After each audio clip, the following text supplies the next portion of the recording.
आज हम समझेंगे गुणनखंड। गुणनखंड को इंग्लिश में फैक्टर बोलते हैं। आज गुणनखंड पर आधारित प्रश्न लेकर के आया हूं। समझेंगे इस गुणनखंड के बारे में, एक एक चीज, छोटी से छोटी चीजों को मैं बताऊंगा। वीडियो अगर अच्छी लगे आप लोगों को तो वीडियो को लाइक शेयर कमेंट जरूर कीजिएगा। प्रश्न कहता है गुणनखंड ज्ञात कीजिए। उसी का ए नंबर प्रश्न दे दिया हुआ है 3x² प्लस 7x प्लस 2। अब इस प्रश्न को क्या करना है, बनाने के लिए हमें कुछ नियम को ध्यान करना होगा। जैसे सबसे पहले क्या करेंगे, इस प्रश्न में पहले ए बी सी मान लेंगे। अब बहुत बच्चा कंफ्यूज हो जाता है कि ए बी सी किसको मानेंगे।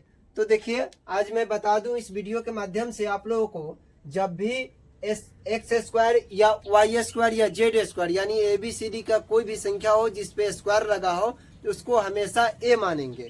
फिर b किसको मानेंगे, जिसमें ABCDXYZ लगा हो उसको b मानेंगे। और c किसको मानते हैं, जो अचर संख्या हो उसको c मानेंगे। तो चलिए इस प्रश्न में देखिए, यहाँ 3x² है, इसको मान लेंगे a। और इसके बाद एक देखिए 7x कहे ना, जिसमें XYZ लगा हो उसको क्या मानेंगे, b मान लेंगे। तो इसको मान लेंगे b। और c किसको मानते हैं, जो अचर संख्या यानी जिसमें ABCDXYZ नहीं लगा हो, सिर्फ अंक लिखा हो 10 12 5 2 कुछ भी संख्या ऐसा लिखा हो उसको मानते हैं c। तो चलिए ये हमारा हो गया c। हम ये बनाने के लिए, आपको समझाने के लिए सिर्फ ABCD माने हैं, नहीं तो सिर्फ मौखिक में हम इसको मानेंगे कि ये A हो गया, ये B हो गया और ये C हो गया। चलिए दूसरी शर्त क्या होता है, इसको गुना करते हैं। अब गुना किस किस में करेंगे, A और C में गुना किया जाता है। इसके बाद गुना करने के बाद हम क्या करेंगे, इस प्रश्न के जो प्रथम संख्या यानी A है उसको अगली लाइन में ज्यों का त्यों उतार लेंगे। फिर इसके बाद बीच वाला को नहीं उतारना है, थोड़ी सी कुछ जगह छोड़ देना है जिसमें दो संख्या अट जाए। अब क्या करना है, C यानी तीसरा संख्या को, जैसे प्लस में हो तो प्लस में, माइनस में हो तो माइनस में, ये ध्यान देते हुए हमें उस संख्या को उतार देना है। देखिए हम 7 को नहीं उतारे हैं।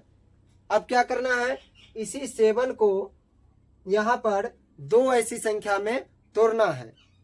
उससे पहले हम क्या करेंगे, इस A और C को गुना कर लेंगे। इस संख्या को उतारने के बाद A और C को गुना कर लेंगे। तो चलिए चलते हैं इसको गुना करने के लिए। जब इसको दोनों को गुना करेंगे, यहाँ देखिए 3x² में C से गुना करना है, या 2 है तो 2 से गुना करेंगे तो यह हो जाएगा 3 दूना 6x²। अब जो संख्या को नहीं उतारे हैं 7 को, इसी बीच वाला संख्या को हमेशा कोई भी प्रश्न में आप b वाले संख्या को ही तोड़िएगा दो ऐसी संख्या में। इस प्रश्न को इस संख्या को दो ऐसी संख्या में तोड़ना है और इस जगह लिखना है वो दोनों संख्या को। इस दोनों संख्या को जो तोड़ेंगे, इस संख्या को जो दो संख्या में तोड़ेंगे, उस दोनों संख्या को जोड़ने पर या घटाने पर, ध्यान दीजिएगा, इस संख्या को जो तोड़ेंगे तो उस संख्या को दो संख्या में तोड़ना है। उसी दोनों संख्या को या जोड़ने पर चाहे घटाने पर हमको 7 आ जाना चाहिए। अगर नहीं आता है तो गलत है। जब भी आप किसी भी प्रश्न में बीच वाले संख्या यानी b को दो संख्या में आपको तोड़ना होगा, वो दोनों संख्या को जोड़ रहे हैं तो 7 आ जाना चाहिए, यानी जो आपका प्रश्न में है उतना संख्या आ जाना चाहिए। अगर नहीं जोड़ने पर आ रहा है तो घटाने पर, यानी दोनों शर्त में से कोई एक शर्त पर आ जाना चाहिए उतनी संख्या। जैसे इस संख्या में हमने 7 को दो ऐसी संख्या में तोड़ेंगे और फिर उसी दोनों संख्या को जोड़ेंगे तो 7 आ जाना चाहिए। अगर जोड़ने पर नहीं आ रहा है तो घटाने पर 7 आ जाना चाहिए। फिर दूसरा शर्त क्या है, इसी दोनों संख्या को, जो दो संख्या मिलेगा उस दोनों संख्या को गुना करने पर भी इतना आ जाना चाहिए, जैसे 6x² आ जाना चाहिए। तब वो संख्या को हम यहाँ लिखेंगे। तो चलिए इस संख्या को ढूंढे हैं तो मिला है 6x और एक मिला है x। जब इसको तोड़े हैं तो मिला है 6x और दूसरा संख्या मिला है x। ऐसा और सारी संख्या मिला है, जैसे 3x प्लस 4x। फिर एक और संख्या भी मिला है 5x और प्लस 2x। ये दोनों संख्या को देखिए हम आपको सामने दिखा इसलिए रहे हैं कि आपको एहसास हो जाए कि हाँ ये संख्या आया कि नहीं आया, सो ये संख्या सही है कि ये संख्या सही है। देखिए दोनों संख्या को जब जोड़ेंगे तो 7 तो आ जाएगा, यानी जोड़ने पर 7x आ जाएगा, लेकिन इसी संख्या को दोनों को हमको गुना भी करना है। तो गुना करने पर 4 तिहाई 12 आता है, हमको लाना है 6, इसीलिए ये संख्या गलत है। तो ये संख्या को यहाँ नहीं लिखेंगे। देखिए दूसरा संख्या यहाँ क्या है, 5x + 2। अब ये दोनों संख्या को भी देखिए, जब इसको जोड़ेंगे तो कितना आ जाएगा, 7x आ जाएगा। 5 2 7, x को जोड़ेंगे तो x। इस दोनों को गुना करना है, जब इस दोनों को गुना करेंगे तो हो जाएगा 5 दूना 10x। हमको लाना है कितना, 6x² लाना है। यहाँ 10x² आया, इसलिए संख्या नहीं मिलेगा। संख्या कौन सा मिलेगा, 6x + x। अब को भी ट्राई कीजिए कि ये सही है कि गलत। यहाँ देखिए 6 है और जब ना कुछ लिखा रहता है तो यहाँ x के बगल में 1 छुपा रहता है। जब 6 रुपया 1 रुपया 7 रुपया, दोनों को जोड़ने पर 7 आ गया।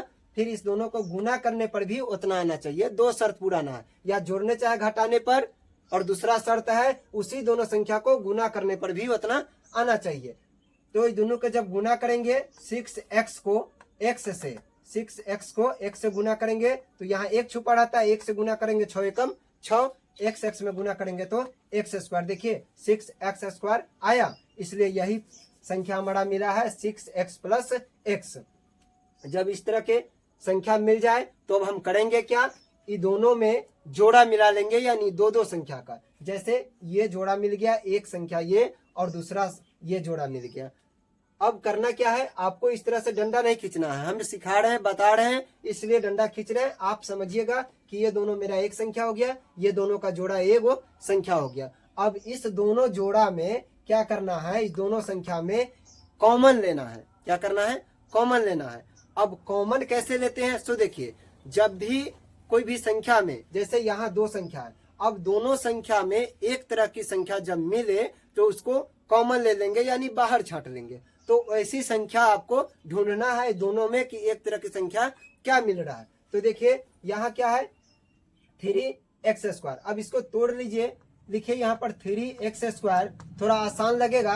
देखिए 3x² को जब तोड़ेंगे तो 3 जो है वो अकेले टूटेगा, 3 एकम 3 में, और फिर x² का मतलब होता है कि x 2 बेर है, तो इसको लिखने का तरीका ऐसे हो जाएगा, x × x।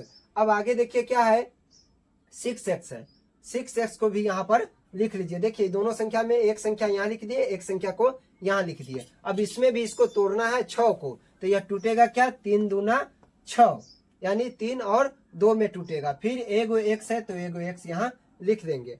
अब इसी संख्या में क्या करना है, हमको मिलाना है एक तरह की संख्या, उसको कॉमन ले लेंगे। देखिए क्या करना है, देखिए 3 3 मिला।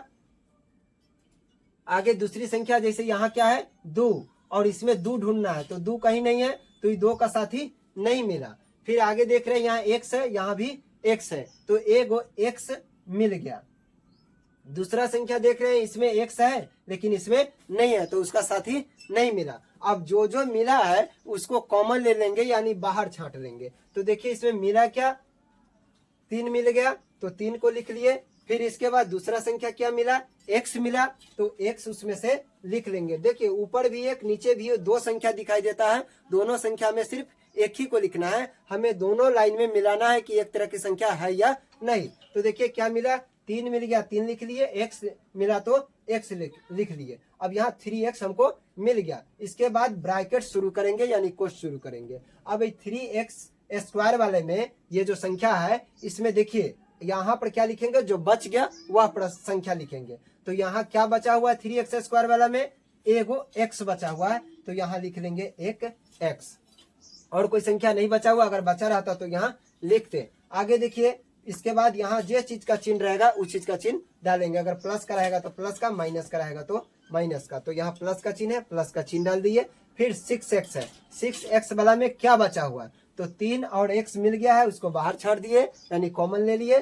फिर इसके बाद बचा क्या है, सिर्फ बचा हुआ वाला हम ढूंढ रहे हैं, तो बचा क्या है 2, तो यहाँ लिख देंगे 2। इसके बाद ब्रैकेट्स बंद कर देंगे, काहे कि इसका काम हो गया। अब आगे दूसरी संख्या में फिर इसी तरह का कॉमन लेना है। जो मिलेगा तो लिखेंगे बाहर, नहीं मिलेगा तो नहीं लिखेंगे। जैसे देखिए यहाँ लिख लीजिए x और दूसरा संख्या क्या है 2। अब ये दोनों को जब तोड़ने जाएंगे तो यह कोई संख्या में टूटेगा ही नहीं, ये भी अकेला है और ये भी अकेला है। अब दोनों में कुछ नहीं मिल रहा है। जब कुछ नहीं मिलता है तो हम क्या करते हैं, एक लेते हैं कॉमन। कितना लेते हैं, एक। अभी प्लस प्लस में प्लस कॉमन ले आ जाएगा और नहीं कुछ मिला है तो एक। अगर कुछ मिलता है इसमें दोनों संख्या में तो यहाँ पर वह संख्या लिख देते हैं कॉमन में। फिर इसके बाद जो बचता है उसको ब्रैकेट्स में, तो कुछ नहीं मिला तो एक ले लिए। इसके बाद यहाँ ब्रैकेट शुरू करेंगे। ब्रैकेट्स में क्या करना है, जो संख्या बचा है नहीं मिल करके उसको लिखना है। तो इसमें तो कुछ नहीं मिला है, यानी x अकेला ही बच गया तो x को लिख देना है। प्लस यहाँ 2 भी अकेला बच गया हुआ है तो 2 के भी यहाँ लिख देना। इसके बाद कोई संख्या नहीं है तो ब्रैकेट्स बंद कर दिए। अब क्या करना है, जब भी इस तरह की संख्या आपको मिल जाए तो तीसरे प्रश्न को लेकर के तीसरा लाइन में आपको देखना है कि कोष्ठ के अंदर में यानी ब्रैकेट्स के अंदर में एक तरह की जब संख्या हो तो समझ जाइएगा कि आपका फैक्टर सही है, नहीं तो गलत है। देखिए x + 2 दोनों ब्रैकेट्स में एक तरह की संख्या है, यानी हमारा फैक्टर सही है। अब क्या करेंगे, एक लाइन में इसको आंसर और बढ़ा करके लिखेंगे। क्या, तो इन दोनों में जो देख रहे हैं एक ही तरह की संख्या है, इसमें से कोई भी संख्या आपकी जो इच्छा होता है उसको यहाँ उतार देना है। जैसे यहाँ x + 2 कोई भी एगो लेकर के उतार दिए। इसके बाद दूसरा ब्रैकेट्स में क्या करना है, जो संख्या हो बाहर में जिसको कॉमन लिए हुए हैं उसको एगो ब्रैकेट्स में लिख देना है। जैसे यहाँ देखिए 3x और प्लस ये भी कॉमन में है 1, इसको लिख दिए एक ब्रैकेट्स में, फिर इसको बंद कर दिए। देखिए समझिए, जो कॉमन लिए रहते हैं संख्या उसको एगो कोष्ठ में डाल देते हैं। आप पहले भी इस कॉमन वाले को पहले भी ब्रैकेट्स में लिख सकते हैं और बाद में दोनों में से कोई एक को भी उतार सकते हैं, या दोनों ब्रैकेट्स में से किसी एक को पहले भी उतार सकते हैं और कॉमन वाले को एगो ब्रैकेट्स में बाद में भी रख सकते हैं। यही हमारा फैक्टर हो गया। इसी तरह से फैक्टर बनता है।